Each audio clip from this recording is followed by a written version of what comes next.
புதிய ஆண்டில் முதல் வாரத்தில் எதை பேச போகிறேன்னு சொன்னேன்? பரலோகத்தை குறித்து பேச போகிறேன்.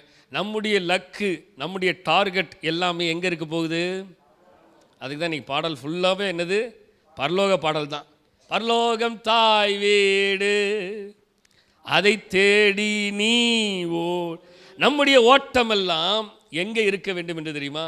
இந்த உலகத்தில் ஓடிக்கொண்டிருந்தாலும் நம்முடைய எண்ணமெல்லாம் ஏக்கமெல்லாம் பரலோகத்தை நோக்கியே இருக்கணும். ஆமேன், ஹல்லேலூயா, ஹல்லேலூயா. இந்த பிளஸிங் சீரியஸில் ஆண்டவர் தாமே இன்னும் அதிகமாய் நம்மை நடத்துவாராக. ஆமேன்.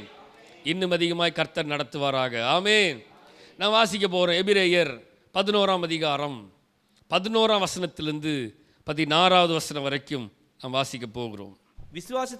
விசுவாசத்தினாலே சாராளும் வாக்குத்தத்தம் பண்ணினவர் உண்மையுள்ளவர் என்று நீ கர்ப்பந்தரிக்கிற பலனடைந்து வயது சென்றவளாயிருந்தும் பிள்ளை பெற்றாள். ஆனபடியால் சரீரம் செத்தவன் என்று எண்ணத்தகும் ஒருவனாலே வானத்தில் உள்ள பெருக்கமான நட்சத்திரங்களைப் போலவும் கடற்கரையில் உள்ள எண்ணிறைந்த மணலைப் போலவும் மிகுந்த ஜனங்கள் பிறந்தார்கள். இவர்கள் எல்லாரும் வாக்குத்தத்தம் பண்ணப்பட்டவைகளை அடையாளம் தூரத்திலே அவளை கண்டு நம்பி அணைத்து கொண்டு பூமி மேல் தங்களை அந்நியரும் பரதேசிகளும் என்று அறிக்கையிட்டு விசுவாசத்தோடு மரித்தார்கள். இப்படி அறிக்கையிடுகிறவர்கள் சுய தேசத்தை நாடி போகிறோம் என்று. இந்த வார்த்தையை கவனிங்க. இப்படி அறிக்கையிடுகிறவர்கள் சுய தேசத்தை நாடி போகிறோம் என்று தெரியப்படுத்துகிறார்கள். தாங்கள் விட்டு வந்த தேசத்தை நினைத்தார்களானால் அதற்கு திரும்பி போவதற்கு அவருக்கு சமயம் கிடைத்திருக்குமே. அதையல்ல அதிலும் மேன்மையான நல்ல இந்த வார்த்தையை கவனிங்க. அதையும் மேன்மையுள்ள பரம தேசத்தை விரும்பினார்கள். ஆகையால் தேவன் என்னப்பட வெட்கப்படுகிறதில்லை. ஆமென். அவர்களுக்கு ஒரு நகரத்தை ஆயத்தம் பண்ணினாரே. ஹல்லேலூயா. இன்றைக்கு பார்க்க போகிறது, நல்ல கவனிங்க, லக்கு ஆசீர்வாதம். The blessing of destination. Luck ஆசீர்வாதம். நம்முடைய லக்கு எல்லாமே, நம்முடைய டார்கெட், நம்முடைய டெஸ்டினேஷன் எங்கே இருக்கிறது தெரியுமா? நம்முடைய டெஸ்டினேஷன் எங்கே இருக்கிறது தெரியுமா? பரலோகம்தான். நம்முடைய டெஸ்டினேஷன் இந்த உலகத்தில் இருந்தாலும் நம்முடைய டெஸ்டினேஷன் பரலோகம் மட்டுமே. ஹல்லேலூயா, ஹல்லேலூயா. நம்முடைய பயண இலக்கு, நல்லா பாருங்களேன், நம்முடைய பயண இலக்கு, நாம் சேருமிடம் இலக்கு, நம்முடைய குறிக்கோள், நம்முடைய நோக்கம், நம்முடைய குறி, journey, destiny, target place, target, goal, aim, destination. நம்முடைய டெஸ்டினேஷன் எல்லாம், நம்முடைய பயண இலக்கு எல்லாம், நம்முடைய சேரும் இடமெல்லாம், நம்முடைய குறிக்கோள் எல்லாம், நம்முடைய நோக்கம் எல்லாம் என்னவா இருக்கு தெரியுமா? ஒரு நகரத்தை ஆயத்தம் பண்ணி இருக்கிறார், பரம தேசத்தை வைத்திருக்கிறார். அந்த நகரம், அந்த தேசம், அது ஹல்லேலூயா, ஹல்லேலூயா. இந்த உலகத்தில் அநேக இலக்குகள் நமக்கு இருந்திருக்கலாம். இந்த உலகத்தில் அநேக இலக்குகள் இருந்தாலும், நம்முடைய வாழ்க்கையில் அநேக இலக்குகள் இருந்தாலும், நம்முடைய பிரதான இலக்கு, பரம இலக்கு, பரலோக இலக்கு. சொல்லுங்க. இந்த உலகத்தில் நமக்கு நிறையா பிளான்ஸ் இருக்குது. வீடை கட்டணும், இதை செய்யணும், பிள்ளைகளை படிக்க வைக்கணும், பிள்ளைகளை காலேஜுக்கு அனுப்பணும், பிள்ளைங்க வேலைக்கு போகணும், கல்யாணம் பண்ணி கொடுக்கணும், அவங்கள செட்டில் பண்ணணும், இப்படி நிறைய விஷயங்கள் இருக்குது. சிலருக்கெல்லாம் இன்னும் நிறைய காரியங்களை செய்யணும். சிலர்லாம் லேண்டை வாங்கி போடணும், அதை சொத்து சேர்த்து வைக்கணும், அதை பண்ணணும், கார் வாங்கணும், நிறைய பிளான்ஸ் எல்லாம் ஒரு பக்கம் இருக்கட்டும். இது சபையிலையும் பாருங்கள், நம்ம சபைக்கு அடுத்தடுத்து இந்த வருஷம் இதை செய்யணும், அந்த வருஷம் அதை செய்யணும், இதை செய்யணும், இந்த வருஷம் நிறைய பிளான் வச்சுருக்கேன், இந்த வருஷம் இதெல்லாம் செஞ்சு முடிக்கணும். நிறைய லக்கை நாம் உலகத்தில் வைத்திருந்தாலும், இந்த உலகத்தில் பல நோக்கங்கள் இருந்தாலும், இந்த உலகத்தில் நம்முடைய வாழ்க்கையில் அநேக இலக்குகள் இருந்தாலும், ஒன்று நமக்கு பிரதான இலக்காக இருக்கணும். இந்த இலக்குகளாக இருந்தாலும், இந்த டார்கெட்ஸ் இருந்தாலும், இந்த டெஸ்டினேஷன் இருந்தாலும், இந்த எய்ம் இருந்தாலும், இது எல்லாவற்றிற்கும் ஒரு மேலான ஒரு இலக்கு என்னது இருக்குன்னா, பரலோகத்தின் இலக்கு நமக்கு இருக்கணும். ஹல்லேலூயா. அதை சிந்திக்காமல் இவை எல்லாவற்றையும் சிந்தித்து வாழ்ந்து கொண்டிருந்தால் அது நலமாக இருக்காது. இதையெல்லாம் சிந்திக்கணும். இதையெல்லாம் செய்யணும், செய்யக்கூடாதுன்னு சொல்ல, செய்யணும், வாழணும். கர்த்தர் வாழ்வதற்கான நல்ல வீட்டை தருகிறார், தகுதியான வேலையை தருகிறார், நல்ல சம்பாதிக்கிற பலனை தருகிறார், நல்ல ஆரோக்கியமான வாழ்க்கையை கொடுத்திருக்க, சகலமும் கொடுத்திருக்கிறார். ஆனால் இவைகள் எல்லாவற்றிற்கும் முதன்மையாக மேலே இருக்க வேண்டியது என்னன்னா, ஒரு நாள் நான் செத்துருவேன், ஒரு நாள் நான் மரிச்சிருவேன். மரிக்கும் பொழுது ஆண்டவர் தான் சொல்றாரு, இன்று ராத்திரியில் நீ மரித்து போனால் இத்தனையும் சேர்த்து வச்சிருக்கீல, இதெல்லாம் விட்டுட்டு நீ போயிருவ, ஆனால் உன் ஆத்துமா, உன் ஜீவன் எங்கே போகும் என்று கர்த்தர் கேட்கிறார். அப்போ நம்முடைய சிந்தை எல்லாம் இங்கே எல்லாம் சேர்த்து வச்சிருக்கிறோம், ரைட், ஓகே, அனுபவிக்கிறதுக்காக. இப்போ இந்த ஆத்துமா, கர்த்தர் தந்த ஆவி அவரிடத்துல போயிடும். இந்த ஆத்துமா திரும்பியும் அவரிடத்துல போவதற்கு நாம் பரலோகத்தின் இலக்கு, நம்முடைய பிரதான இலக்கு எங்க இருக்கணும்? பரம இலக்கு. சொல்லுங்க, பரலோக இலக்கு. ஹல்லேலூயா, ஹல்லேலூயா, ஹல்லேலூயா, ஹல்லேலூயா. நம்முடைய இலக்கு எங்க இருக்கணும்? பரம இலக்கு. நமக்கு 2 டெஸ்டினி இருக்குது, world destiny and heaven destiny. உலக இலக்குன்னு இருக்கு, பரலோக இலக்கு. 2 இலக்கு இருக்குது. நான் சொல்லிட்டேன், 2 இலக்கு. ஒரு இலக்கு உலகத்தில் இருக்கிற எல்லாத்தையும் செஞ்சு முடிக்கணும். இன்னொரு இலக்கு, இங்கே செஞ்சு முடிச்சா அங்கே செய்யணும், அதையும் சேர்த்து செய்யணும். இங்கே மட்டும் செஞ்சுட்டு அங்கே சேர்த்த வேண்டியதை சேர்க்காமல் விட்டுவிட்டால் நமக்கு கண்டிப்பா அந்த வார்த்தையை, அந்த வசனத்தை ஆவியானவர் என்னிடத்தில் பேசும் பொழுது அந்த வார்த்தையை நன்றாக கவனிங்கள். ஆழமான சத்தியம் இருக்கிறதுலே, விசுவாசத்தினாலே சாராலும் வாக்குத்தத்தம் பண்ணினவர் உண்மையுள்ளவர் என்று எண்ணி கற்பம் தரிக்க பலனடைந்து வயது சென்றவளாயிருந்தும் பிள்ளை பெற்றாள். விசுவாசம், பிள்ளை பெற்றுட்டா. கற்பம் செத்திருந்தாலும் வாக்குத்தத்தத்தை அவர் சுதந்திரித்துக் கொண்டார். அப்படியானால் சரீரம் செத்தவன் என்று எண்ணத்தகும் ஒருவனாலே வானத்துள்ள பெருக்கமான நட்சத்திரங்களைப் போல, கடற்கரையுள்ள நெண்ணரில் அறிந்த மணலைப் போல மிகுந்த ஜனங்கள் பிறந்தார்கள். இவர்கள் எல்லாரும், நல்லா கவனிங்க, வாக்குத்தத்தம் பண்ணப்பட்டவைகளை அடையாளம். இவங்க எல்லாமே பல பேர் இவங்களுக்கு பிறந்தாங்க. அதாவது ஈசாக்கு மட்டும் இல்லை, நிறைய குழந்தைகளும் பிறந்தாங்க. ஆனால் நமக்கு மென்ஷன் பண்ணப்படுகிறது யாருன்னா ஐசக் மட்டும்தான். அப்போ மற்றவர்கள் எல்லாம் அந்த வாக்குத்தத்தத்தை அவர்கள் சுதந்திரிக்காமல், அந்த வாக்குத்தத்தம் பண்ணப்பட்டவைகளை அடையாமல், தூர தேசத்திலே அவைகளை கண்டு நம்பி அணைத்துக் கொண்டு பூமியின் மேல் தங்களை அந்நியரும் பரதேசிகளும் என்று அறிக்கையிட்டு விசுவாசத்தோட மரிச்சிட்டாங்க. புரியுதுங்களா? என்ன அமைதியாயிட்டீங்க? ஹல்லேலூயா. விசுவாசத்திலேயே அவர்கள் மரித்துட்டாங்க. அடுத்தது, இப்படி அறிக்கையிடுகிறவர்கள் சுயதேசத்தை நாடி போகிறோம் என்று தெரியப்படுத்துகிறார்கள். புரிஞ்சுச்சான்னு? அறிக்கையிடுறான், விசுவாசத்தில் வாழ்றான், அவன் விசுவாசத்தில் நிற்கிறான். ஒரு நாள் நான் சுயதேசத்துக்கு போவேன். நல்லா கவனிங்க, அடுத்த லைன் அழகா இருக்கு. தாங்கள் விட்டு வந்த தேசத்தை நினைத்தார்கள், ஆனால் அதற்கு திரும்பி போவதற்கு அவர்களுக்கு சமயம் கிடைத்திருக்குமே. ஒருவேளை அவன் எகிப்துக்கு திரும்பி போகணும் அப்படின்னு அவன் என்ன இருந்துச்சு, ஆனால் அவன் திரும்பி போக கர்த்தர் அவனை இந்த பக்கம் கொண்டு வந்தார். போனாங்க எகிப்துக்கு நிறைய பேர், போகாமலும் இல்லை. ஆனால் கர்த்தர் சொல்கிற வார்த்தையை நல்லா கவனிங்க. நம்முடைய லக்கெல்லாம் எங்கே இருக்குதுங்கிறத ஆண்டவர் மென்ஷன் பண்ணுறாரு. சில நேரங்களில் நம்ம இங்கேயே நம்முடைய சிந்தனை உலாவி கொண்டு இருக்கிறது. அடுத்த லைன், அடுத்த வார்த்தை நல்லா கவனிக்கிறது. இதுதான் ஆழமான வார்த்தை. அவர்கள் எதையோ ஒரு விஷயத்தை நாடி போகணும் என்று ஓடவில்லை. அதையல்ல, உலகத்தில் உள்ளவைகளை அல்ல. வசனத்தை பார்த்தீங்களா? அதிலும் மேன்மையான பரம தேசத்தையே விரும்பினார்கள். அப்படின்னு என்னது? இதையல்ல, அதிலும் மேன்மையான பரலோக தேசத்தை. பரம தேசம் என்னது? பரலோக தேசம் தான். பரலோக தேசத்தையே சொல்லுங்க, விரும்பினார்கள். ஆகையால் தேவன் அவர்களுடைய தேவன் என்னப்பட வெட்கப்படுகிறது இல்லை. அவர்களுக்கு ஒரு நகரத்தை அவர் ஆயத்தம் பண்ணினாரே. புரிஞ்சுச்சா? சத்தமா சொல்லுங்க. ஹல்லேலூயா, ஆமென். சோ God already, ஒரு இங்கிலீஷ்ல நான் வாசிக்கிறேன் பாருங்க, இந்த வார்த்தை அழகா இருக்கும். Instead, 16 வசனத்தை அதான் மென்ஷன் பண்றேன். Instead they were longing for a better country. என்னதுங்க? They are longing for a better country. இன்னும் பெட்டரான கண்ட்ரியை நான் ஏங்கிக் கொண்டிருக்கிறேன். ஹெவன்லி ஒன், அது என்ன தெரியுமா? பரலோகம் தான். Therefore God is not ashamed to be called their God, for he has prepared a city for them. கர்த்தர் அவர்களுக்கு என்று ஒரு சிட்டியை, சொல்லுங்க, ஒரு நகரத்தை அவர் ஏற்கனவே he prepared a city. சொல்லுங்க, he prepared a city.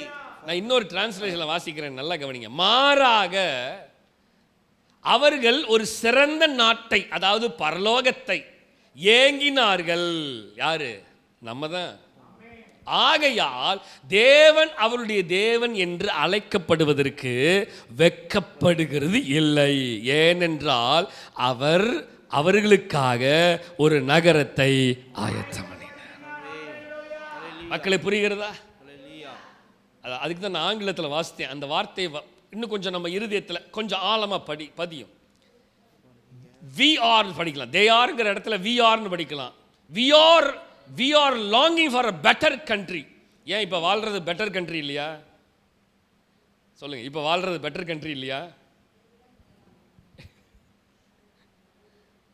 என்ன சிலர்லாம் அமைதியாகவே இருக்கீங்க.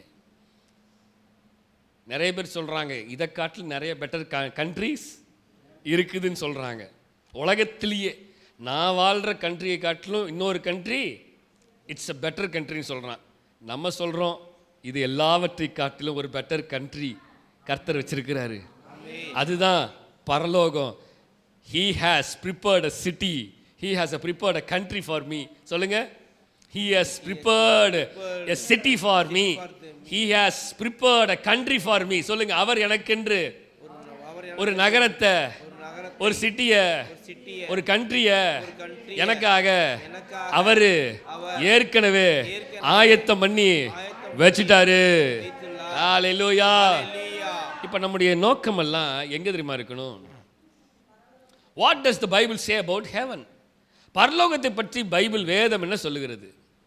சில வார்த்தைகளை மாத்திரம் இன்னைக்கு நான் உங்களுக்கு சொல்ல விரும்புகிறேன். நம்முடைய லக்கு எங்க? பரலோகம். இன்னைக்கு blessing of destiny தான், டெஸ்டினேஷன். லக்கின் ஆசீர்வாதத்தை தொடர்ந்து ஓட வேண்டும். கர்த்தர் கொடுத்திருக்கிற அநேக ஆசீர்வாதத்தில் இதுவும் ஒரு ஆசீர்வாதம் தெரியுமா? நம்ம அங்கே போய் சேர்றது தான் மிகப்பெரிய ஆசீர்வாதம். அங்கே போகாமல் இங்கேயே நடுவில் நின்றுட்டோம்னா அது ஆசீர்வாதத்தை பாதியில் நின்ன மாதிரி தான்.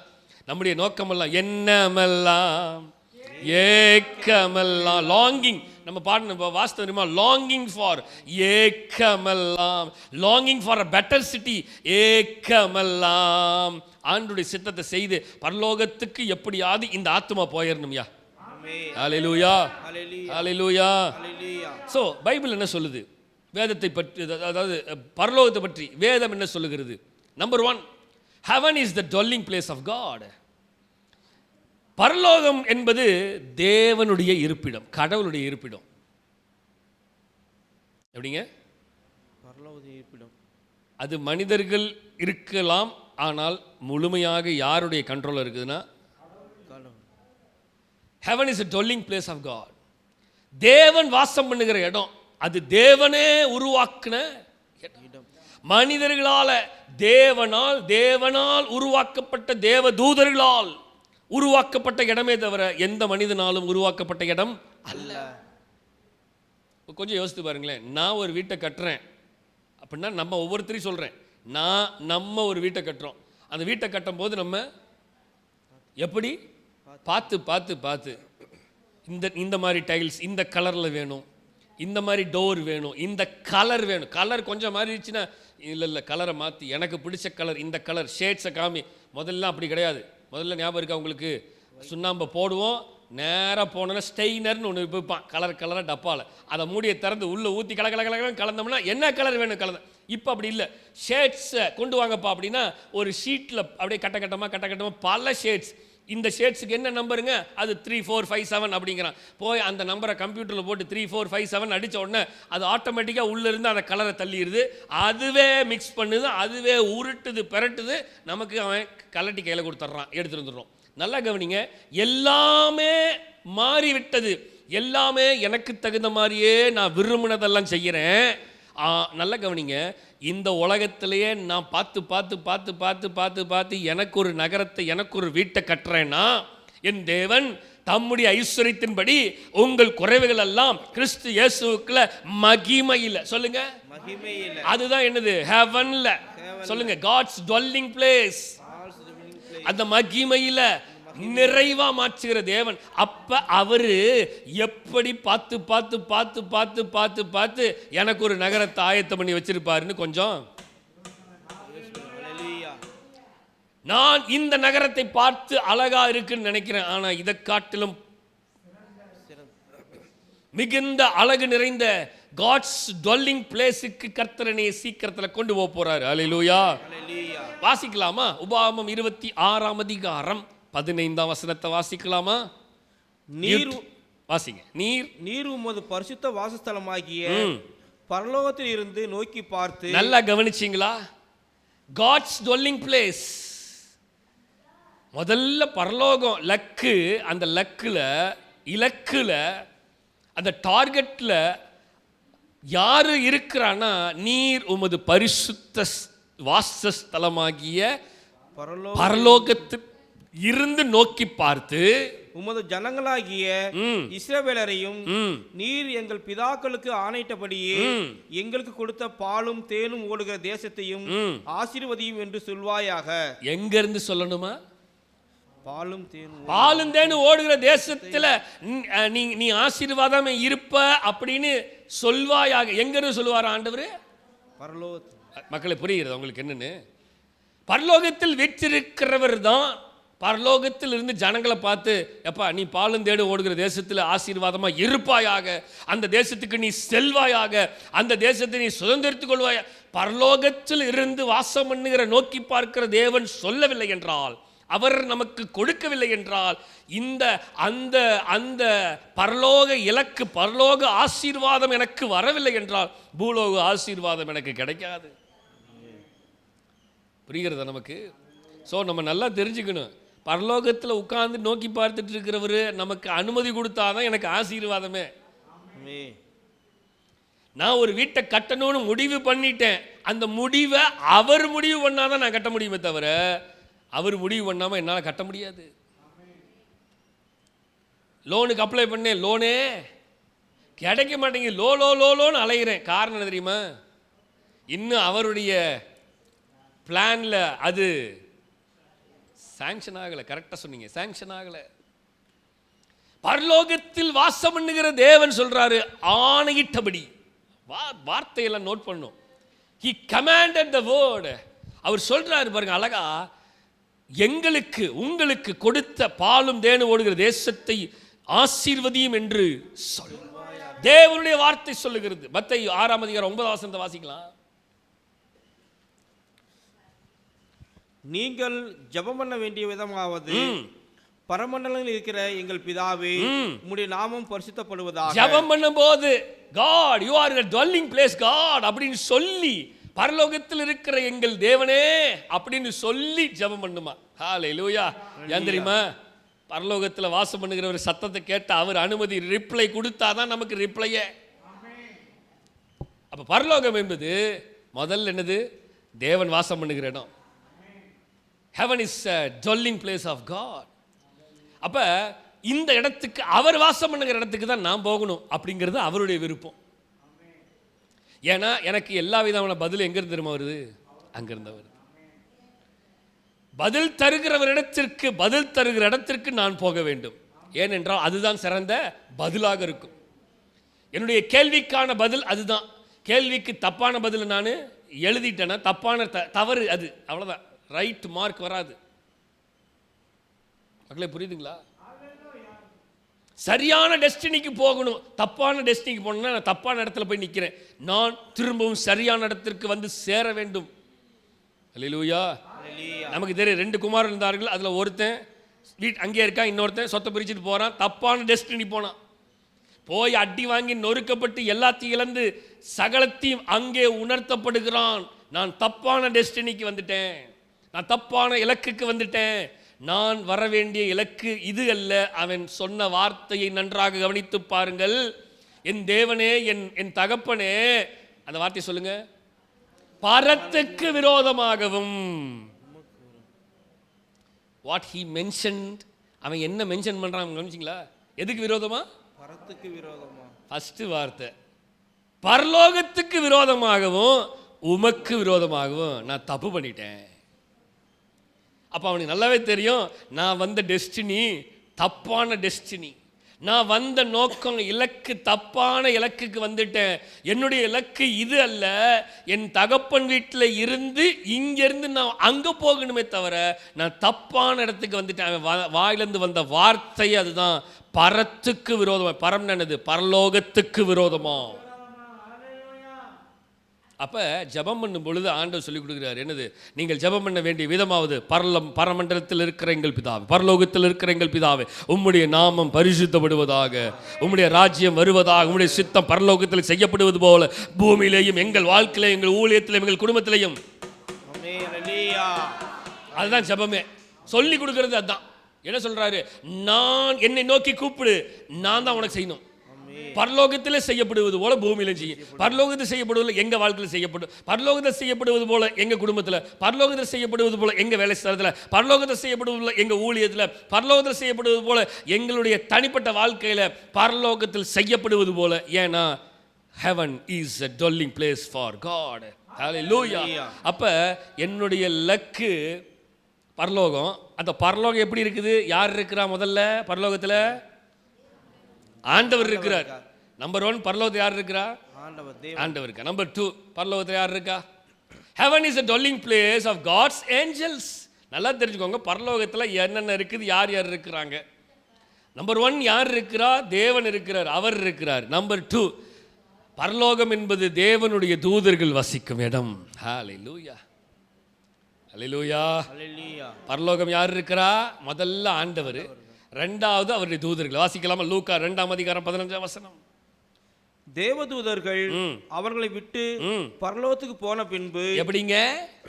பரலோகத்துக்கு இவர்களை விட்டு தேவதூதர்கள் எங்க ரிட்டர்ன் ஆகுறாங்க? பரலோகத்துக்கு போன பின்பு. அவங்களுடைய டெஸ்டினி எங்க? பரலோகம். அவங்க வீடு எங்க? பரலோகம். எங்க போனாங்க? பரலோகத்துக்கு. தேவதூதர்கள் அவர்களை விட்டு பரலோகத்துக்கு போன பின்பு மேய்ப்பர்கள் ஒருவரை ஒருவர் நோக்கி, நாம் பெத்லகேம் ஊருக்கு போய் நடந்ததாக கர்த்தரால் நமக்கு அறிவிக்கப்பட்ட இந்த காரியத்தை பார்ப்போம் வாருங்கள் என்று சொல்லி. நல்லா கவனிச்சிங்களா? பரலோகத்திலிருந்து இறங்கி வந்து பேசிட்டு திருப்பி எங்க போறாங்க? இப்ப பரலோகத்தில் வசிக்கிறவர்கள் யாரு? ஏஞ்சல்ஸ். நம்பர் 1 பரலோகம் தேவனுடைய இடம். நம்பர் 2 பரலோகத்தில் தேவதூதர்கள். அழகா சொல்லப்படுகிற இந்த வார்த்தையை கவனிங்கள். தேவதூதர்கள் அவர்களை விட்டு பரலோகத்துக்கு போன பின்பு. So they are return back to their home. They are return back to their house. They are return back to their target. அவர்கள் வருகிறார்கள், சந்திக்கிறார்கள், பேசுகிறார்கள். ஆனா அவங்க ரிட்டர்ன் எங்க போகணும்? இங்க தங்க முடியாது. ஏன்னா அவங்க லக்கெல்லாம் பரலோகம். ஆபிரகாம் உட்கார்ந்துருக்கான் மெம்ரையின் சமபூமியில கூடாரத்தை போட்டு விட்டு யாராவது என் வீட்டுக்கு வரமாட்டாங்களான்னு ஏங்கிட்டு இருக்கும்போது 3 பேர் வராங்க.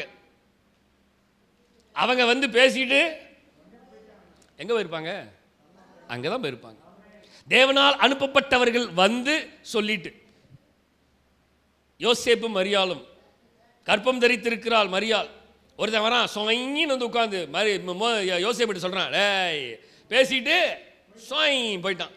ஆண்டவராகிய இயேசு கிறிஸ்து சிலுவையில் அடிக்கப்பட்டு கல்லறை வைத்திருக்கிறார்கள். 3ஆம் நாள் ஓய்வு நாள் காலை வேளை மார்த்தாள் மரியாள் எல்லாம் ஓடி போய் மக்தலேனா மரியாள் கல்லறையில் போய் பார்த்தா கல்லறையில் யாரும் இல்லை, புரட்டி போட்டு ஒருத்தன் வாசலில் உட்காந்துருக்கிறான். வாங்கடா வாங்கடா, உங்களுக்கு தான் நான் கேட்டுட்டு இருக்கேன்.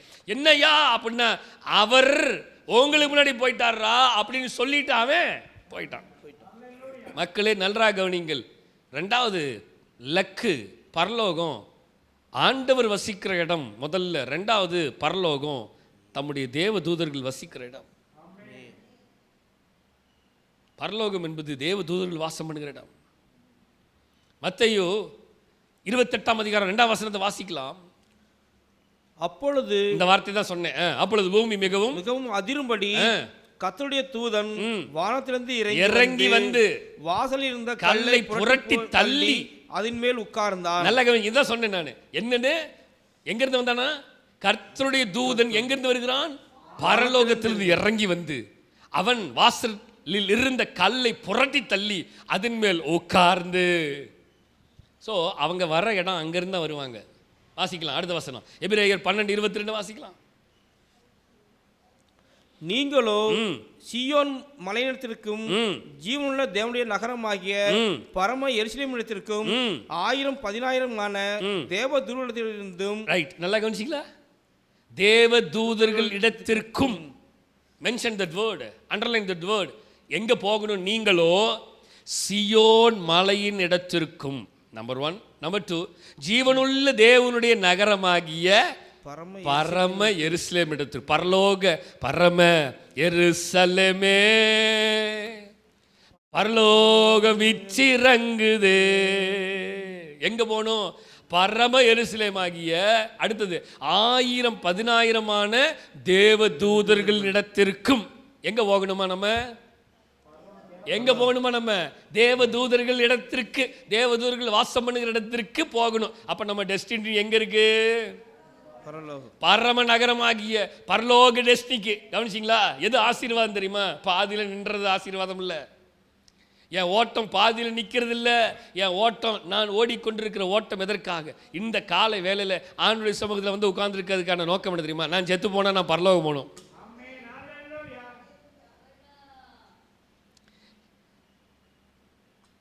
பெரிய மாணவனே, உன் ஆத்மா வாழ்வது போல நீ எல்லாவற்றிலும் வாழ்ந்து சுகமாக இரு. இப்போ சுகமாக போய் வாழணும்.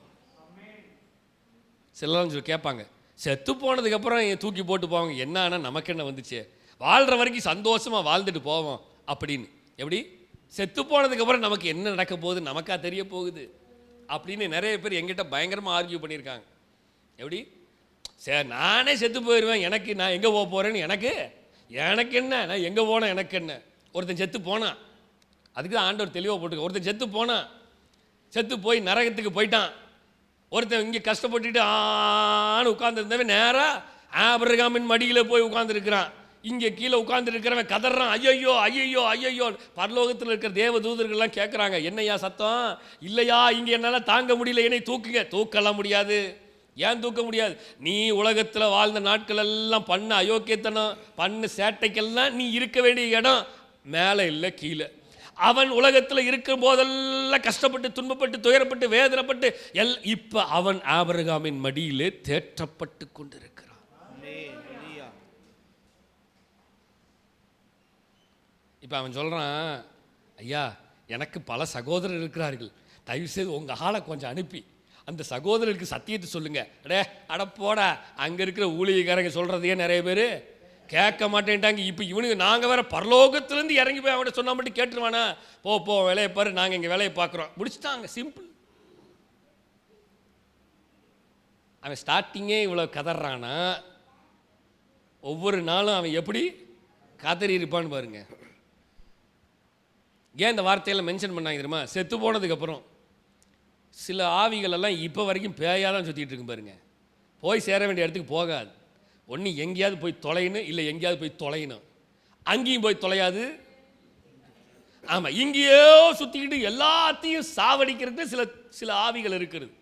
காரணம் என்ன தெரியுமா? வாழும் பொழுது சரியா வாழலை, வாழும் பொழுது சரியான நோக்கத்துக்கு ஓடலை, வாழும் பொழுது சரியான நோக்கத்தில் இல்லாமல், திட்டத்தில் இல்லாமல் இஷ்டத்துக்கு வாழ்ந்தபடினால அது இன்னும் இஷ்டத்துக்கு இங்கே அலைஞ்சுக்கிட்டே கிடக்குது.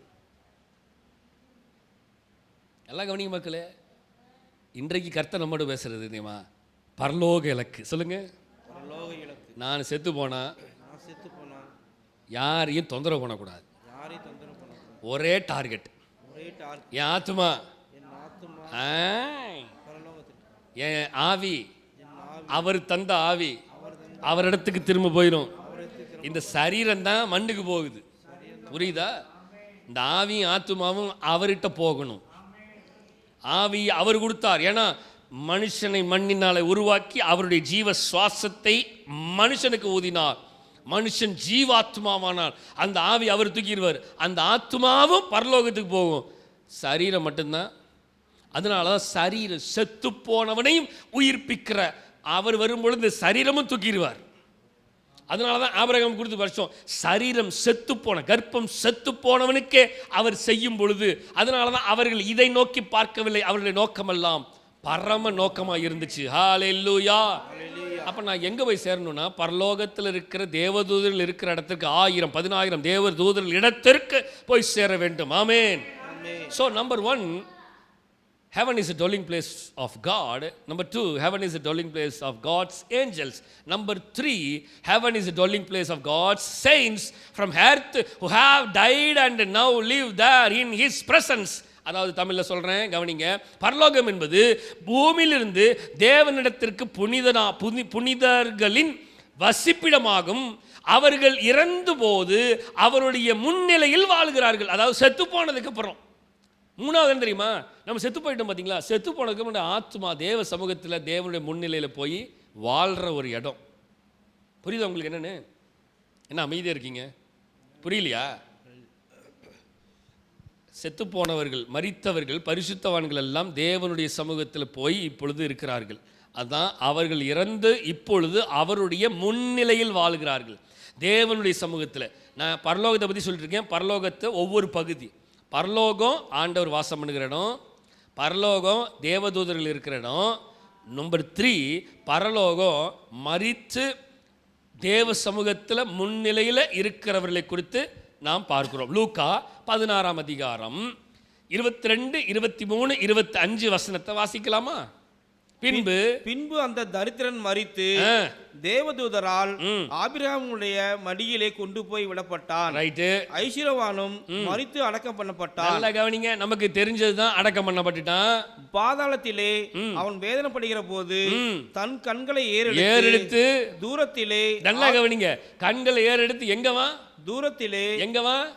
தூரத்திலே. சொல்லுங்க, தூரத்திலே. அந்த வார்த்தையை தான் கவனிக்கணும். பரலோகத்துக்கு நரகத்துக்கும் பக்கம் கிடையாது. எவ்வளோ தூரம் சொல்ல முடியாது, தூரம். அப்படின்னா அது எவ்வளோ கிலோமீட்டர் இருக்கு தெரியாது. இங்கேருந்து நட்சத்திரத்தையும் சூரியனையும் பார்க்குறதே நமக்கு, இங்கேருந்து வானத்துக்கு ஃப்ளைட்டு பறக்கிறதே கிட்டத்தட்ட ஒரு 15,000 ஃபீட், குறைஞ்சது 15,000 ஃபீட். ஒரு ஃப்ளைட்டு பறக்கணுன்னா 15,000 ஃபீட்டில் தான் பறக்க ஆரம்பிக்கணும். டேக் ஆஃப் ஆகி அவன் மேலே போகும்போது 10 to 15,000 ஃபீட்டில் தான் அவன் கரெக்டாக ஃப்ளை ஆவான். அதுக்கு மேலே ஒரு 5,000 அடி, 20, 20,000 or 30, அதிகபட்சம் 30 போக மாட்டாங்க. ஏன்னா அதுக்கு மேலே போனால் அவனோட கிராவிடேஷனல் ஃபோர்ஸ் கரெக்டாக இருக்காது, சிக்னல் கிடைக்காது. ஸோ அந்த லெவல். அப்போ நல்லா கவனிங்க, தூரத்தில் சில நேரங்களில் நம்ம பார்க்கும்போது என்னது ஃப்ளைட்டு கூட நம்ம கண்ணுக்கு தெரியுது. ஆனால் ஆண்டோடைய வார்த்தை சொல் தூரத்தில். தூரம்னா எவ்வளோ தூரம் தெரியல, அவங்க மென்ஷன் பண்ணல. வார்த்தை கவனிங்க. ஆபிரகாமையும் அவன் மடியிலே லாசருவையும் கண்டான். 25. அதற்கு ஆபிரகாம், மகனே, நீ பூமியில உயிரோடு இருக்கும் காலத்தில் உன் நன்மைகளை அனுபவிக்காய். லாசருவும் அப்படியே தீமைகளை அனுபவித்தான். அதை நினைச்சுக்கோ. இப்பொழுது அவன் தேற்றப்படுகிறான், நீயோ வேதனைப்படுகிறாய். நல்லா கவனிச்சிங்களா? இப்ப மூணாவது என்னன்னா, heaven is the dwelling place of God's saints from earth who died and now live in his presence. அதாவது 2 பேர் வாழ்ந்தானுங்களா உலகத்துல, லாசரு ஐஸ்வர்யன் வாழ்ந்த 2 பேர் உலகத்தில் இருந்தால் 2 பேரும் செத்து போனால் 2 பேருடைய ஆத்மாவும் எடுத்துக்கொள்ளப்படுது. ஒருவனுடைய ஆத்மா மேலே போகுது, ஒருவனுடைய ஆத்மா கீழே போயிடுச்சு. நல்லா கவனிங்க, உலகத்தில் இருந்தவன், எர்த்தில் இருந்தவன் தான் இப்போ எங்கே போனான்? ஒருத்தன் ஹெவனுக்கும், ஒருத்தன். நல்லா கவனிங்க, அதை நினைத்துக்கொள். நீ ஃபஸ்ட்டு அதை நினச்சிப்பாரு.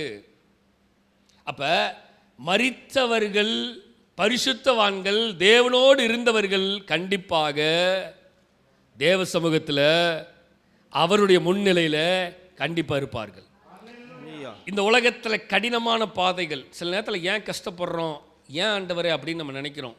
நிறைய நேரம் கஷ்டப்பட்டு வேதனைப்பட்டு நிறைய காரியங்கள் தேவனுக்கென்று சகித்து அனுபவித்து கொண்டிருக்கிறவர்கள், தேவனுக்காக சகிக்கிறவர்கள் தேவனுடைய முன்னிலையில் இருக்கிறதுக்கான பாக்கியம் கிடைக்கும். நிறைய நேரம் இங்கே சஃபஸ்டிகேட்டடாக இருக்கணும்னு நினச்சி வாழ்ந்தோம்னா நமக்கு தேவனுடைய முன்னிலையில் இருக்கிறதுக்கான பாக்கியம் கிடைக்காமல் போய்விடும். நிறைய நேரம் ஏன் இந்த கடினமான பாதை, ஏன் இவ்வளவு துன்பங்கள், ஏன் எனக்கு மாத்திரம் இவ்வளவு பிரச்சனை, ஏன் இந்த பிரச்சனை நீங்கவே நீங்காதா என்னை விட்டு, அவர் சொல்றாரு பவுல், இந்த பிரச்சனை என்னை விட்டு நீங்கும்படி செய்யுங்க ஆண்டவரே, இந்த முள்ளை எங்கிட்ட இருந்து எடுத்துருங்க ஆண்டவரே. அவர் சொல்றாரு, இந்த முள்ளெல்லாம் எடுக்க முடியாது, அதுக்கு பதிலாக உன்னை கூட்டி கொடுக்குற, என்ன தெரியுமா, என் கிருபை உனக்கு போதும், அவ்வளோதான். அது அப்போ என்ன நடத்த, அந்த முள் கடைசி வரைக்கும் உன்னை கூத்திக்கிட்டே இருக்கும். அது உன்னை சாத்தானால் கொடுக்கப்பட்ட முள், கொடுக்கப்பட்ட ஒரு குத்திக்கிட்ட, ஏன்னா கடைசி வரைக்கும் அது இருந்தாதான் நீ ஓடுறதுக்கு சரியா இருக்கும். சில நேரங்கள் அந்த முள்ள ஆண்டவர் எடுத்துட்டாருன்னு வைங்களேன். இப்போ தெளிவாக போட்டிருக்குது, அதை நினைத்துக்கொள். நிறைய நேரம் நமக்கு பிரச்சனை என்ன தெரியுமா,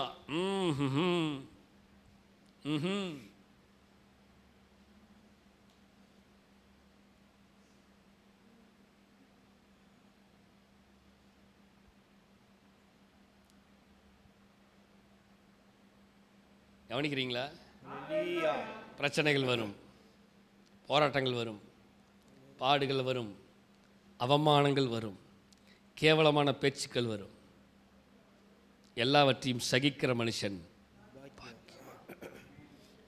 அப்படியே இருந்து செத்து போயிட்டேன்னா சந்தோஷம். ஏன் தெரியுமா, எனக்கு முன்னிலை கிடைச்சிரும்.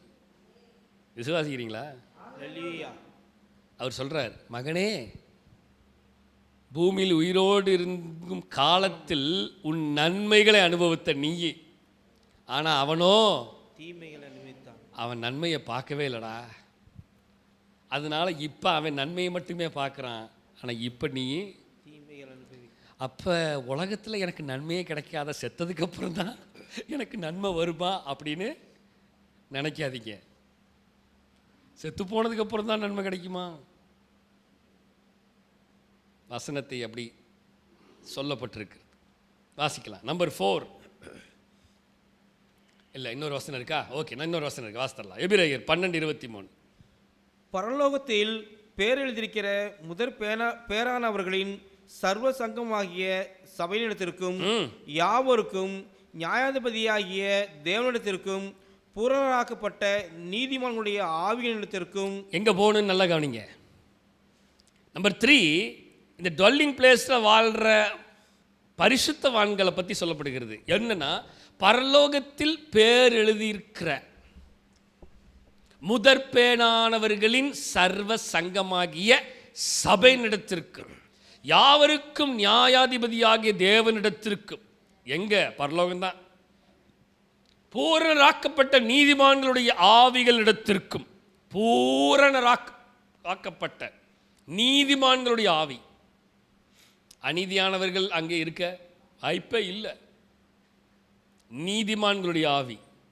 அப்போ அந்த இடம் ஃபுல்லாக தேவனோடு, தேவனுக்காக வாழ்ந்து மரித்து தேவனோடு சஞ்சரித்து கொண்டிருக்கிறவர்களுக்கான இடம்தான் பரலோகம், நீதிமான்களுடைய. புரியுதுங்களா? புரியுதுங்களா? ரைட். நம்பர் 3 என்ன பார்த்தோம்? பரலோகம், மரித்து பரிசுத்தவான்கள் தேவனுடைய முன்னிலையில் இருக்கிற இடம் தான் பரலோகம். Number 4, at death the human spirit leaves the body and goes either to heaven or hell. மரணத்தின் போது மனித ஆவி உடலை விட்டு வெளியேறி பரலோகம் அல்லது நரகத்திற்கு செல்லுகிறது. 2 பாயிண்ட் தான், அவ்வளவுதான். 2 விஷயம் என்னன்னா, 5வது என்னன்னா, 4வது என்னன்னா, 2 விஷயம் நடக்கும். நான் சொன்னேன், பரலோகம் அல்லது நரகம், 2 விஷயம் தான். மரித்த பிறகு அந்த ஆவி, அந்த ஆத்மா எங்க போகிறது? நல்லா கவனிங்க, வசனத்தை வாசிக்கலாம். பிரசங்கி 12ஆம் அதிகாரம் 7வது வசனத்தை வாசிக்கலாமா? இவ்விதமாய் மண்ணானது தான் முன்னிருந்த பூமிக்கு திரும்பி. நல்லா கவனிங்களேன், மண்ணானது. ஏன்னா மனுஷன் ஆண்டவர் எங்கிருந்து எடுத்தாரு? மண்ணிலிருந்து எடுத்தார். அப்ப மண்ணானது எங்க போகுது? பூமிக்கு திரும்பி. பூமிக்கு, மண்ணுக்கு திரும்பி. ஆவி தன்னை தந்த தேவனிடத்திற்கும். எப்படி? ஆவி தன்னை தந்த தேவனிடத்திற்கும் மறுபடியும் போகாதற்கு முன்னும் அவரை உன் வாழ்வே பிரயாசத்திலே நினை. செத்து போறதுக்கு முன்னாடி தயவு செய்து ஆண்டவரை நினைச்சுக்கோ. செத்து போறதுக்கு முன்னாடி ஆண்டவருக்குள்ள வந்துரு. ஐயா, திருப்பி மண்ணுக்கு போகாது. அவர் சொல்றார், ஒன்று செத்து போனா நீ எங்கே போவ? பரலோகம் இல்லை நரகம் தான். பரலோகம் போயிடுறதுக்கு முயற்சி எடுத்து நரகத்துக்கு போயிடுறதுக்கு முயற்சி எடுக்காத. வாலிப நாட்களிலே ஆண்டவருடைய நன்மையை நினைச்சு பார்த்து சீக்கிரம் உள்ள ஓடியாந்துரு. அல்லேலூயா. ஹல்லேலூயா. வாசனத்தை நல்லா கவனிச்சிங்களா? பைபிள்ல தானே வாசிக்கிறோம், வேற எங்கிருந்து வாசிக்கல. அழகா போட்டிருக்குது. என்னது? இவ்விதமாய் மண்ணானது தான் முன்னிருந்த பூமிக்கு திரும்பி. அப்படின்னு என்ன அர்த்தம்? ஆண்டவர் எங்கிருந்து என்னை எடுத்தாரோ அதே இடத்துக்கு திரும்பி போயிடுவேன். இது சரீரம். ஆவி தன்னை தந்த தேவனிடத்திற்கு மறுபடியும் போகிறதற்கு முன்னே. இப்ப எப்படின்னா, அவர்கிட்ட போயிரும். போறதுக்கு முன்னாடி என் நாட்கள் முடியும் வரை, என் ஜீவன் பிரியும் வரை, என் சுவாசம் ஒலியும் வரை, எப்படிங்க? உம்மையே ஆராதிப்பே, உம்மையே ஆராதிப்பே. இன்னைக்கு ஜனவரி 5ஆம் தேதி முதல்ல ஆண்டவர்கிட்ட ஒப்பு கொடுத்து, ஆண்டவரே என்னுடைய லக்கு பரலோக லக்கு. செத்து போயிட்டேன்னா ஒரு வேளை இந்த வருடம் உயிரோடு ஃபுல்லாக ஜேர்னி பண்ணுவேனா? தெரியாது. ஏன்னா எனக்கு தெரிஞ்சு ஒரே ஒருத்தருக்கு மட்டும்தான் தெரியும், அவருக்கு மட்டும்தான். எந்த டாக்டர்னாலையும் அந்த ஜீவனை, சிலர் நேற்று ஒரு வீடியோ பார்த்தேன், அவனுக்கெல்லாம் கடவுள் தந்திருக்கிற உயிர் பயங்கரமான உயிர். என்னென்னா, ஒரு ரோட்டு ஓரத்தில் நிற்கிறாரு, ஒரு பஸ்ஸு போகுது, அந்த பஸ்ஸு கிராஸ் ஆயிடுச்சுன்னு, ஆல்மோஸ்ட் போயிருச்சுன்னு, இப்படி பஸ்ஸு கிராஸ் ஆயிடுச்சுன்னு அவர் ரோட்டை கிராஸ் பண்ணிட்டாரு. கவர்மெண்ட் பஸ்ஸு இங்கே நடந்தது தமிழ்நாட்டில். ஒரு கவர்மெண்ட் பஸ்ஸு வேகமாக வந்தவன் கண்ட்ரோல் இல்லாமல் அந்த பஸ்ஸில் இடிக்கிறதுக்கு வர்றதுக்கு முன்னாடி இப்படி லெஃப்டில் ஃபுல்லாக திருப்பிட்டான்.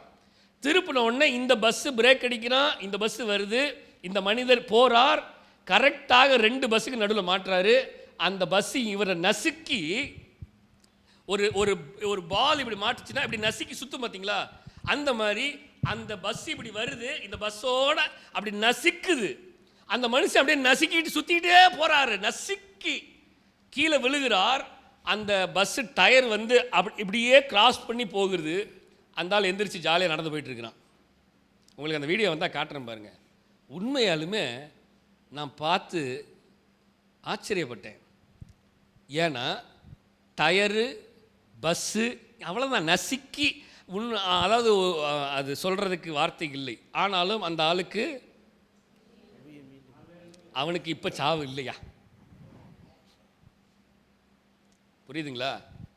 சிலர்லாம் உள்ள டயர் கடியில் பூந்தெல்லாம் வெளியே வந்தவன் இருக்கிறான், பார்த்துருக்கீங்களா? நான் ஒரு நாள் ஏதோ சென்னைக்கும் எங்கேயோ போயிட்டு இருக்கும்போது ஒரு பையன், வாலிப பையன் தான், இந்த கேடிஎம் பைக்கில் வேகமாக வந்து பஸ்ஸுக்குள்ளே விட்டுட்டான், நேராக உள்ளே பூந்துட்டான். செத்தாண்டா அப்படின்னு டிரைவர் பிரேக் அடிச்சு கண்டக்டர் ஓடி போய் அடியில் பார்த்தா அவன் அடியில் பூந்து வெளில வந்துட்டான், வெளில போயிட்டான். அவன் வெளில வந்து இருக்கிறான். எப்பட்றா நீ பொழைச்சா அப்படின்னு எல்லாம் கேட்டாங்க. ஆனால் அவன் உள்ளே பூந்து வெளியே வந்துட்டான். ஆனால் வண்டி மட்டும் உள்ளே மாட்டிக்கிச்சு, அவன் வெளியில் போயிட்டான். மக்களே, இந்த மாதிரி சிலர்லாம் அதெல்லாம் இன்னும் நாட்கள் கொஞ்சம் வச்சிருக்குது. எதுக்கு தெரியுமா? இந்த ஆவி போகிறதுக்கு முன்னாடி ஒழுங்கு மரியாதையா, ஆமாம், இந்த மாதிரி சேட்டையெல்லாம் விட்டுட்டு ஒழுங்காக வண்டி ஓட்டுறப்பாரு. லாரி கடியில் பஸ்ஸு கடியில் வண்டி ஓட்டாத, ஒழுங்காக ரோட்டில் வண்டியை ஓட்டுற வழியப்பார். அல்லேலூயா. மக்களே, ஆண்டவர் சொல்கிறது தான், உன் வாலிப நாட்கள். சரி, வாலிபமும் தாண்டி போயிடுச்சு, இப்போ தான் வயசாகி போயிடுச்சு, என்ன பண்ணுறது? இப்போ எப்படி சர்ச்சுக்கு வர்றது? சிலர்லாம் சொல்கிறாங்க, வயசானதுக்கப்புறம் சர்ச்சுக்கு எப்படி வர்றது? எல்லாரும் என்ன நினைப்பாங்க? சின்ன வயசுலேயே ஒடியாந்துருந்தா கூட பரவாயில்ல, இப்போ வயசு வேறு ஆகி போச்சு, எப்படி சர்ச்சுக்கு வந்து நான் உட்காந்துருந்தா எல்லாரும் என்னை எப்படி பார்ப்பாங்க, எல்லாம் எப்படி மதிப்பாங்க? ஃபெலிக்ஸ் சர்ச்சில் ஒரு அம்மா ஞானஸ்தானம் எடுக்க வந்து வேகமாக வந்துருச்சு.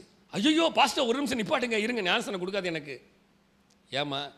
இல்லை, ஞானஸ்தானம் எடுத்துகிட்டு என் பிள்ளைக்கு கல்யாணம் பண்ண முடியாது, அதனால் என் பிள்ளை கல்யாணம் பண்ணி முடிச்சதுக்கப்புறம் இந்த ஞானஸ்தானம் எடுத்துக்கிட்டு ஓடிச்சான்.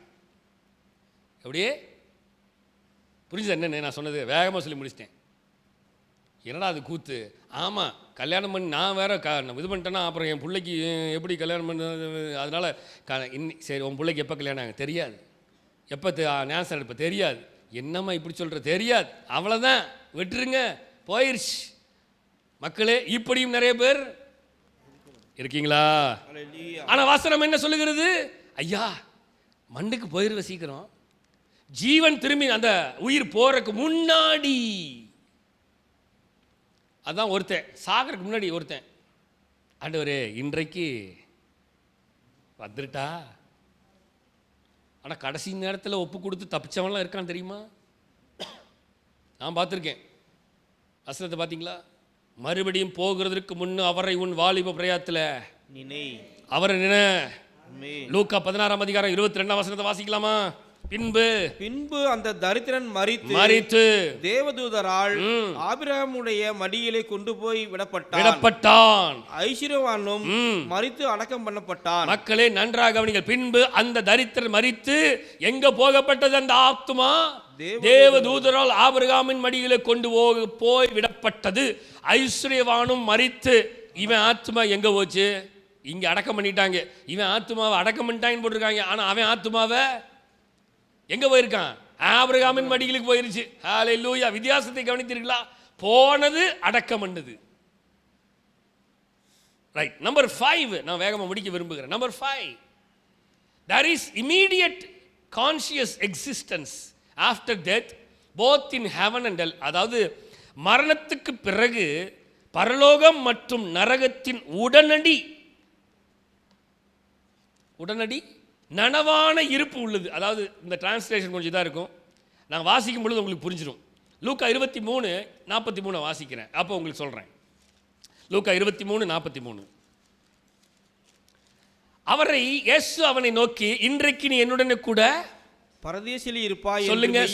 சொல்லுங்க என்னது? பரதீசில் இருப்பாய் என்று மெய்யாவே உனக்கு சொல்லுகிறேன் என்றார். இப்போ ஒரு விஷயத்தை உங்களுக்கு சொல்லி நான் முடிக்க விரும்புகிறேன். இன்றைக்கு நீ என்னுடனே கூட பரதேசியில் இருப்பாய் என்று அவர் சொல்லிட்டார். இப்போ இந்த 5வது பாயிண்ட்ல என்ன அப்படிங்கிறத நீங்கள் ஒன்று கவனிச்சுக்கணும் தெளிவா. நம்பர் 1 நான் முடிக்க விரும்புகிறேன். ஃபர்ஸ்ட் ஹெவன் அப்படின்னு ஒன்று இருக்கு. ஃபர்ஸ்ட் ஹெவன் ஒன்று இருக்கு. முதலாவது பரலோகம், சொர்க்கம்னு இருக்கு. Is the sky and atmosphere where birds fly. அதாவது முதல்ல பரலோகம் ஃபர்ஸ்ட் ஹெவன் சொல்லப்படுகிறது. என்ன தெரியுமா? அங்கே பறவைகள் பறக்கும் வானம் மற்றும் வளிமண்டலங்கள். அங்கே என்ன இருக்கும் தெரியுமா? இந்த ஃபர்ஸ்ட் ஹெவனில் பறவைகள், அதுக்கு மேலே பறவைகள் ரொம்ப ஹைட்டு, அவ்வளோதான், அதுதான் ஹைட். அதுக்கு மேலே அதோட ஹைட்டு போக முடியாது. செகண்டு, அதுக்கு முன்னாடி வாசனத்தை வாசிடலாம். ஃபர்ஸ்ட் ஹெவனுடைய அட்மாஸ்பியர் என்னன்னு வாசிடலாமா? முதல் சொர்க்கம், அதாவது முதல் பரலோகம், வளிமண்டலம் அப்படிங்கிறத ஆதியாகமம் 1:20 வாசிக்கலாம். பின்பு தேவன் நீந்தும் ஜீவ ஜந்துக்களையும் பூமியின் மேல் வானம் என்கிற பூமியின் மேல் வானம் என்கிற ஆகாய விரிவிலே பறக்கும் பறவைகளையும் ஜலமானது திரளாய் ஜனிப்பிக்கப்பட்டது படக்கடவது என்றார். ஸோ த ஃபர்ஸ்ட் ஹெவனை பற்றி நல்லா தெரிஞ்சுக்கோங்க. பரலோகம் அப்படிங்கிறதுல பரலோகம் தான். ஆனால் பரலோகத்துக்கு முன்னாடி என்ன ஃபர்ஸ்ட் செகண்ட் தேர்டுங்கிற லெவல் என்னங்கிறத தெரிஞ்சுக்கணும். த ஃபர்ஸ்ட் லெவல் என்னன்னா, பின்பு தேவன் நீந்தும் ஜீவ ஜந்துக்களையும் பூமியின் மேல் வானம் என்கிற ஸ்கை என்கிற ஆகாய விரிவிலே பறக்கும் பறவைகளை அந்த அட்மாஸ்பியர்ல அவர் வச்சார். அதான் போட்டிருக்குது த ஃபர்ஸ்ட் ஹெவன் சொல்லப்படுகிறது தெரியுமா? த அட்மாஸ்பியர், வளிமண்டலம். அங்கேதான் இந்த பறவைகளும் இந்த is the sky and atmosphere where birds fly. பறவைகள் பறக்கிறதுக்கான வானம் என்று சொல்லப்படுகிற முதலாவது ஹெவன். ரைட். நம்பர் 2 என்னன்னா, செகண்ட் ஹெவன் ஒன்று இருக்கு. செகண்ட் ஹெவன், ரெண்டாவது பரலோகம் என்ன தெரியுமா? Is outer space where the moon, planets and stars. என்ன இருக்கு தெரியுமா? ரெண்டாவது சொர்க்கம் என்பது விண்வெளி, அங்கு சந்திரன், கிரகங்கள் மற்றும் நட்சத்திரங்கள் உள்ளது. செகண்ட் ஹெவன் என்னது? வசனத்தை வாசிக்கலாமா? சங்கீதம் 19:1. த அவுட்டர்னு சொல்லுவாங்க. செகண்ட் ஹெவன் என்ன சொல்லுவாங்க? அவுட்டர். என்னன்னா வானங்கள், விண்வெளின்னு சொல்லுவாங்க. விண்வெளி, அந்த மண்டலங்களில் எல்லா விதமான பிளானட்ஸ், சேட்டலைட்ஸ், மற்றதெல்லாம் அங்கே தான் இருக்கும். அதை மீறி மேலே போக முடியாது. வசனத்தை வாசிக்கலாமா? 19:1. வானங்கள் தேவனுடைய மகிமையை வெளிப்படுத்துகிறது. ஆகாய விரிவு அவருடைய கரங்களின் கிரியையை அறிவிக்கிறது. நல்லா கவனிங்களேன், அந்த ரெண்டாவது ஹெவனை பாருங்க. ரெண்டாவது ஹெவன்ல வானங்கள் தேவனுடைய மகிமையை வெளிப்படுத்துகிறது. அப்படின்னா என்ன? இந்த சேட்டலைட் இப்போ நம்ம கையில் இருக்கிற அத்தனை டெக்னாலஜியும் யூஸ் பண்ணுறதுக்கு அந்த செகண்ட் ஹெவனில் தான் அதை நிறுத்த முடியும். நிறுத்தினாதான் அந்த சேட்டலைட்டில் தான் எல்லாமே இயங்குது. இப்போ நம்முடைய மொபைல் நெட்வொர்க்ஸ், இப்போ எலான் மஸ்கெல்லாம் யூஸ் பண்ணுறது சேட்டலைட்டை கொண்டு போய் நிறுத்தி வச்சுருக்கிறான். எல்லாமே பார்த்தீங்கன்னா அந்த இடத்துல தான் சேட்டலைட்ஸ். இந்த சேட்டலைட் உங்களுக்கு தெரியுமா, உலகத்திலேயே மொத்தமாக 10 சேட்டலைட் தான் இருக்குது. 5ஓ 10ஓ தான் இருக்குது முக்கியமானது. அந்த 5ம் 10ம் ஒன்று சேர்ந்துருச்சுன்னா உலகமே ஒன்று சேர்ந்துடும். தெரியுமா உங்களுக்கு? உலகம் முழுவதுக்கும் இருக்கிற சேட்டலைட்ஸ், முக்கியமான சேட்டலைட் 5ஓ என்னமோ தான், 5ஓ 10ஓ தான் இருக்குது. எனக்கு சரியாக தெரில, ஆனால் கவுண்ட் கம்மி தான். இந்த 5 சேட்டலைட்டும் ஒன்றாக இணைக்கப்பட்டுருச்சுன்னா ஒன் வேர்ல்டாக மாறிடும். ரொம்ப நேரம் ஆகாது. நம்ம என்னமோ இன்னும் ரொம்ப தூரத்தில் நம்ம இன்னும் பல வருஷம் பிரயாணிக்க போகிறோம் அப்படிங்கிறது இல்லை. தேசங்களுக்கு தேசமே சமாதானம் ஆகி கொண்டு இருக்கிறது. ஒவ்வொரு பிளானட், ஒவ்வொரு சேட்டலைட்டும் ஒவ்வொரு தேசம் அனுப்புனது முக்கியமான சேட்டலைட்ஸ். இந்த தேசம் அந்த தேசத்தோட இணைஞ்சிருச்சுன்னா, சேட்டலைட்ஸ் இணைக்கப்பட்டுருச்சுனாவே த ஒன் வேர்ல்டு அப்படிங்கிறது வந்துடும். ஒன் நேஷன்ங்கிறது வந்துடும். ஒன் வேர்ல்டு ஒன் நேஷன் வந்துருச்சுனாவே இது நிறைவேற போகுதுன்னு அர்த்தம். நிறைவேற காலம் ரொம்ப சமீபமாக இருக்குது, தூரத்தில் இல்லை. எல்லாத்தையும் ஒன்று இணைச்சிட்டு இருக்கிறான். அதை ஒன்று இணைக்கிறதுக்கு ஒரு 2 பேர் வந்து உட்காந்து பேச்சுவார்த்தை நடத்தி ஒப்பந்தம் போட்டானா இந்த செகண்டில் 2 பேரும் ஒன்றா நினச்சிருவாங்க. So the days are very closer. அப்போ சேட்டலைட்ஸு, இந்த மூணு, இந்த ஸ்டார்ஸ் எல்லாமே இருக்குது. அதான் அழகாக போட்டிருக்குது, வானங்கள் தேவனுடைய மகிமையை வெளிப்படுத்துகிறது. இப்போ சூரியன் தான் மகிமையை வெளிப்படுத்துது. அந்த சூரிய வெளிச்சத்தில் தான் பகல், இரவு, சந்திரன் வருகிறது. அந்த வெளிச்சத்தில் தான் நாம் நிறைய நேரம் நடக்கிறோம். வெளிப்படுத்துகிறது. அவருடைய ஆகாய விரிவு, அவருடைய கரத்தின் கிரியைகளை அறிவிக்கிறது. அது சொல்லுது, நான் வந்துட்டேன். புரியுது உங்களுக்கு? என்ன வெளிச்சத்தை கொடுக்குது, நான் வந்துட்டேன். நம்ம எதை பார்த்து தெரிஞ்சுக்கிறோம்? ரூமுக்குள்ள இருக்கிறோம், கதவெல்லாம் சாத்திட்டு ஜன்னலையே பார்க்குறோம். என்னது? எதுக்கு? அவைகள் கிரியைகளை எங்கிருந்தோ நமக்கு நம்ம வீட்டுக்குள்ள இருக்கிறவங்களுக்கு காட்டுது. ஹல்லேலூயா.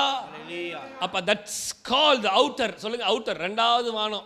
Number 3, the third heaven means what most people would now just call, it's called heaven, the place where God dwells. அதாவது இந்த மூன்றாவது வானம் என்று சொல்லப்படுகிறது தான் பரலோகமே. புரியுது உங்களுக்கு என்னன்னு? இந்த முதல் வானம் என்று சொல்லப்படுகிறது பரலோகம் கிடையாது. ரெண்டாவது வானம் என்று சொல்லப்படுகிறது பரலோகம் கிடையாது. மூணாவது வானம்னு சொல்லப்படுகிறது தான் பரலோகம். ஏன்னா அங்கே தான் யார் இருக்கிறா?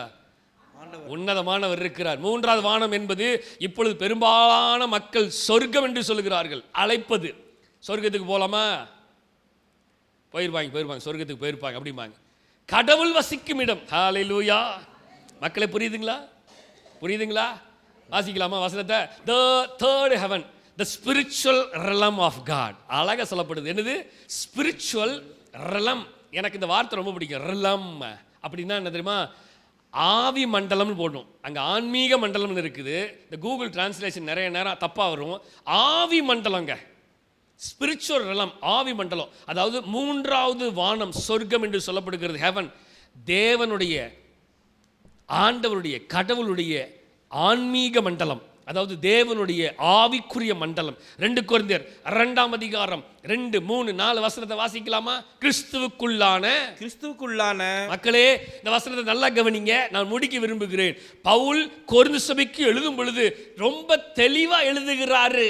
கிறிஸ்துவுக்குள்ளான ஒரு மனுஷனை அறிவேன். யார சொல்றா? பவுல் சொல்றார். கிறிஸ்துவுக்குள்ளான ஒரு மனுஷனை நான் அறிவேன். அவன் 14 வருஷத்துக்கு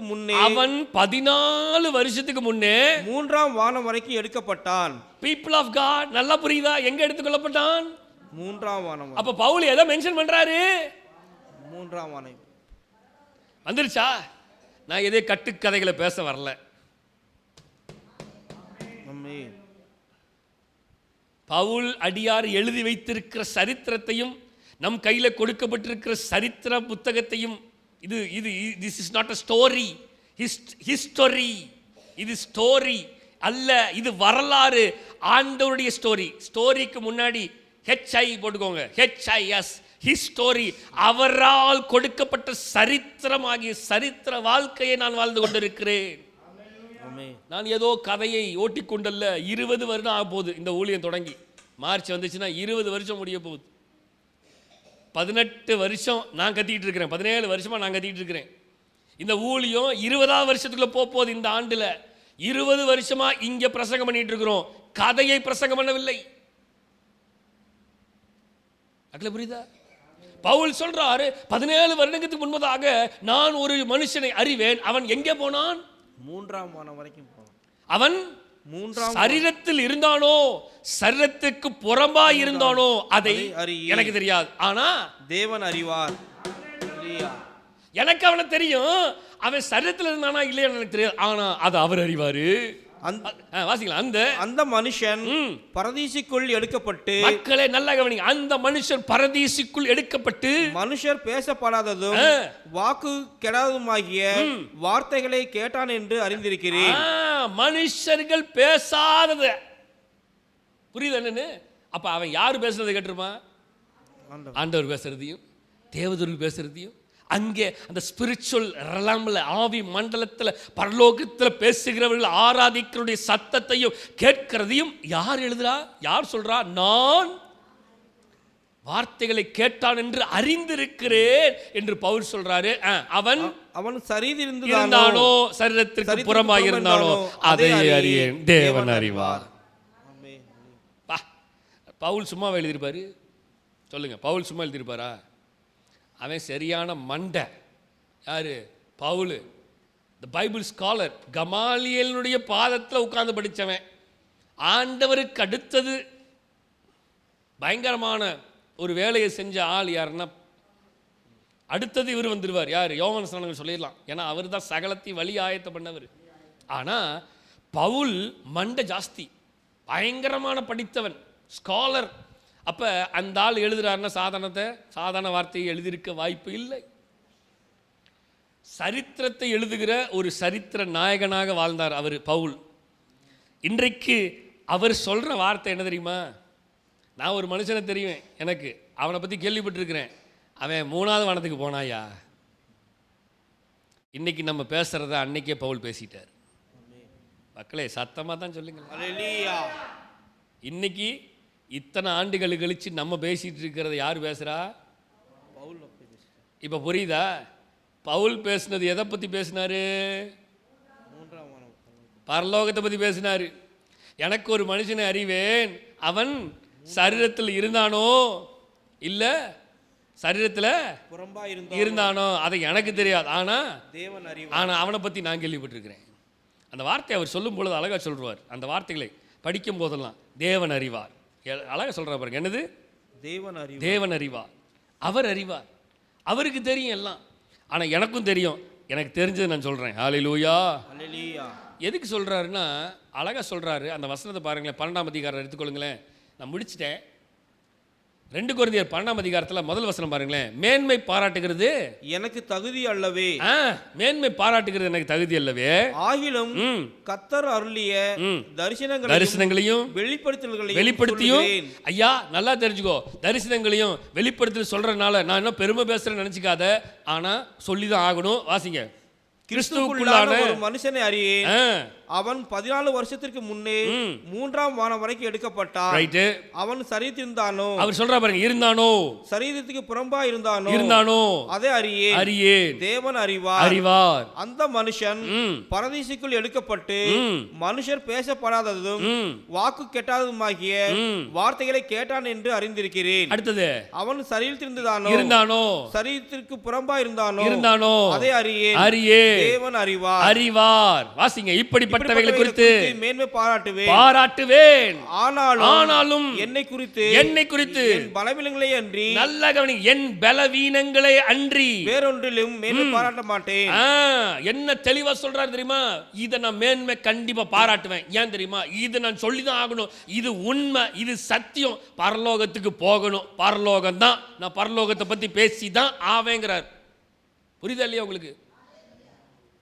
பரலோகத்தை பத்தி பேசிதான் ஆவேன். இது சத்தியம். எதை குறித்து மேன்மை பாராட்டுறனோ இல்லையோ, பரலோகத்தை பத்தி மேன்மை பாராட்டுவையா. மக்களே, இன்றைக்கு ஆவியான மட்டும் பேசினது தான் இலக்கின் ஆசீர்வாதம். Destiny, blessing of destiny. நம்முடைய டெஸ்டினி எங்க? பரலோகம். பரலோகத்தை பற்றி புரிஞ்சுதா? பரலோகத்தில் ஆண்டவர் இருக்கிறார், பரலோகத்திலே பறவைகள் இருக்கிறது, பரலோகத்தில் தேவதூதர்கள் இருக்கிறார்கள், பரலோகத்திலே மரித்தவர்கள் பரிசுத்தவான்கள் இருக்கிறார்கள். பரலோகம் நிதானிக்குது, ஜட்ஜ் பண்ணுது. நீ பரலோகத்துக்கு வரியா நரகத்துக்கு போறியா? இட்ஸ் தீர்மானம் பண்ணுகிற ஒரு இடம். பரலோகத்துக்கு போகணும் அவ்வளோதான். நரகத்துக்கு போயிடக்கூடாது. தீர்மானம் பண்ணுகிற ஒரு இடமாக இருக்கிறது. அஞ்சாவது, பரலோகத்தில் ஒரு ஒரு ஒரு சில விஷயங்கள், உடனடியான ஒரு விஷயங்கள் நடக்குது. என்னன்னா, அங்கே த கான்ஷியஸ் எக்ஸிஸ்டன்ஸ் ஆஃப்டர் டெத், அதாவது மரித்ததுக்கு அப்புறம் ஒரு விஷயம் நடக்கிறது. என்ன தெரியுமா? எங்கே போகிறோம், எந்த இடத்துக்கு போகிறோம்? ஜட்ஜ்மெண்ட் டேல 1, 2, 3. நான் நிறைய பேசுவேன், நமக்கு நேரம் பத்தவில்லை, ஆனால் முடிச்சிட்டேன். இன்றைக்கி நான் பேச வந்தது தான், இன்றைக்கி நான் பேச வந்த வார்த்தை இதுதான். ஆவியானவர் தாமே நம்மோடு பேசினது உங்களுக்கு புரிந்திருக்கும் என்று நம்புகிறேன், விசுவாசிக்கிறேன். பரலோகத்தை பற்றி பேசுவோம். நம்முடைய இந்த புதிய ஆண்டில் 2025 ஆண்டவர் எனக்கு சொன்னதை, அதனால தான் நான் ஜெபம் பண்ண ஆண்டவருடைய சமூகத்தில். டிவைன் டைரக்ஷனுடைய செகண்ட் பார்ட் பேசலாமா அப்படின்னு ஒரு பக்கம் ரொம்ப யோசனை. ஏன்னா நடுவில் அதை ஒன்று நான் விட்டுட்டேன்னா திருப்பி அதை எப்படி பேசுறதுன்னு எப்போ பேச, ஏன்னா ஒரு கண்டினியூஷன், திருப்பி டிவைன் டைரக்ஷன் பார்ட் 2 எப்படி கண்டினியூ பண்ணுறதுன்னு தெரியும். ஆனால் இன்னைக்கு எதை பேசி ஆகணும்? பரலோகத்தை பற்றி பேசணுங்கிறது தேவ தீர்மானம். ஏற்கனவே ஒரே எனக்கு டபுள் மைண்டட், இதுவா அதுவா. குரூப்பில் கூட ஸ்கொயர் குரூப்பில் நான் இது என்ன பாட்டு டிவைன் டைரக்ஷனுக்கு போட்டேன், அந்த பாட்டெலாம் அனுப்பிடுங்கன்னு. அப்புறம் திருப்பி எனக்கு மனசு ஏதோ தேவ சமூகத்தில் உட்காந்து ஜெபம் பண்ணேன். இல்லை டிவைன் டைரக்ஷனை பார்ட் 2 கண்டிப்பாக இன்னொரு நாள் வாய்ப்பு கிடைக்கும்போது பேசலாம், அடுத்தது பேசிடலாம் எப்படியாவது. இன்றைக்கு பரலோகத்தை பற்றி பேசியே முதல் வாரத்தில் பேசியே ஆகணும் அப்படின்னு சொல்லி திருப்பியும் குரூப்பில் என்ன பண்ணிட்டேன், பரலோகத்தை பற்றி பாட்டெல்லாம் போட்டுருங்க அப்படின்ட்டேன். ஸோ நல்ல கவனிங்க, இன்றைக்கு ஆண்டவர் தீர்மானமாய் இந்த வார்த்தைகளை நம்ம இடத்துல பேச வேண்டும் என்று அவர்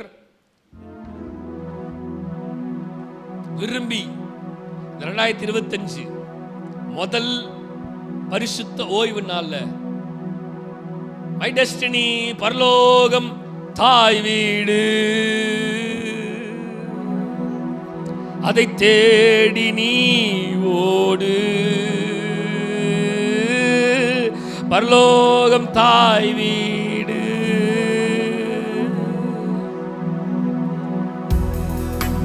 அதை தேடி நீ ஓடு, ஒருவரும் அழிந்து போகாமல். மக்களே, ஒருவரும் அழிந்து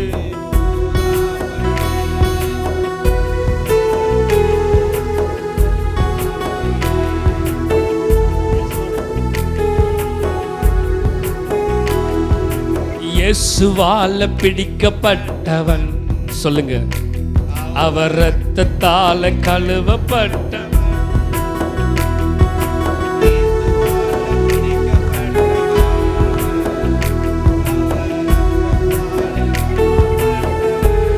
எனக்கென்று இப்பூமி, எனக்கென்று எதுவும் இல்லை.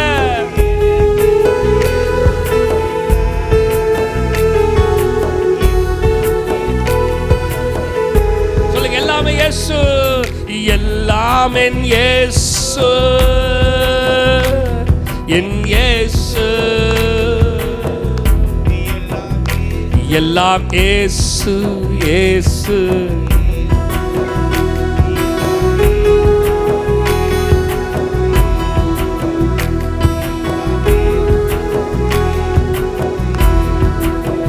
ஹalleluya ஹalleluya ஹalleluya. அவரை மகிமைப்படுத்துங்க பார்க்கலாம். ஹalleluya ஹalleluya ஹalleluya. கடைசியாக ஒரு தடவை சொல்லுங்க பார்க்கலாம். எல்லாம் இயேசு இயேசு,